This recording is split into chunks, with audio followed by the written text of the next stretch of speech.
Les gens veulent faire croire que Laurent Gbagbo est un panafricain et ses soucis de la Côte d'Ivoire, c'est toujours soucieux de la jeunesse ivoirienne. Maintenant, on va vous démontrer que ce monsieur ne s'est jamais soucié de la Côte d'Ivoire, ne s'est jamais soucié de la jeunesse ivoirienne. Son seul souci, c'était de courir derrière les petites filles. La preuve, lui-même, il a dit dans l'un de ses interviews. En 2004, sous la présidence de Laurent Gbagbo, la Côte d'Ivoire a acquis une usine de transformation de cacao située à Freestone, dans l'État de New York, aux États-Unis. Comment un chef d'État dans un pays où il n'y a pas d'usine de transformation de lui-même sa matière première se permet de mettre 12 millions de dollars pour aller acheter une usine dans un pays étranger aux États-Unis en plus, les gars? On continue la lecture. Après ça, vous voulez nous dire que ce monsieur se souciait du bien-être de la jeunesse ivoirienne, se souciait du peuple ivoirien, se souciait de son pays qui est la Côte d'Ivoire. On continue la lecture, les gars.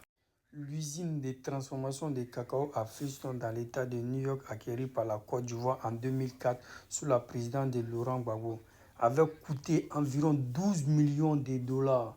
Cependant, ce projet s'est avéré être un échec total, car l'usine n'a jamais réellement fonctionné, entraînant des importantes pertes financières. La musulmane, elle est partie faire perdre 12 millions de dollars à l'État ivoirien. Pourtant, pendant pour ces 12 millions-là, ça pourrait créer des millions d'emplois en Côte d'Ivoire. Hein? Vous voulez nous faire croire que ce monsieur, il se souciait de la jeunesse ivoirienne. Ce monsieur, il se souciait du peuple ivoirien. Ce monsieur se souciait de la Côte d'Ivoire.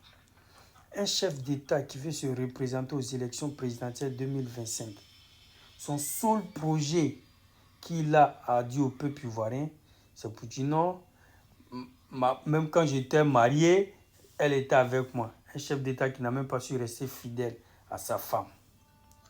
Comment elle peut rester fidèle à son peuple? Posez-vous la bonne question. Depuis Laurent Gbagbo, laissons le passé, depuis il est venu au pays en Côte d'Ivoire, quel acte positif il a posé en Côte d'Ivoire qui appelle à la stabilité, qui appelle au calme, qui appelle à la sérénité pour les Ivoiriens? Jamais. Tout ce qui sort de sa bouche, ça appelle à la haine. S'il ne nous parle pas de dette, ils vont nous parler de... Ils ont cassé le magasin des gens. Ils ont cassé ceci, ils ont fait ceci. Mais comment vous voulez qu'on construise votre pays? Que votre pays soit beau, comme vous voyez les pays européens, et vous ne voulez pas qu'on casse? Dites-nous. Vous pensez que ces pays dont vous enviez là, ils se sont levés un matin comme ça, tout est bling bling? Non. Ils sont passés par là aussi. Mais le problème est les ancêtres ont vite compris. Mais ce qui n'a pas été le cas pour nous. Maintenant, c'est à nous de faire le taf de nos ancêtres. C'est vrai, ça va piquer, mais on est prêt à assumer pour le bien-être de nos petits-enfants.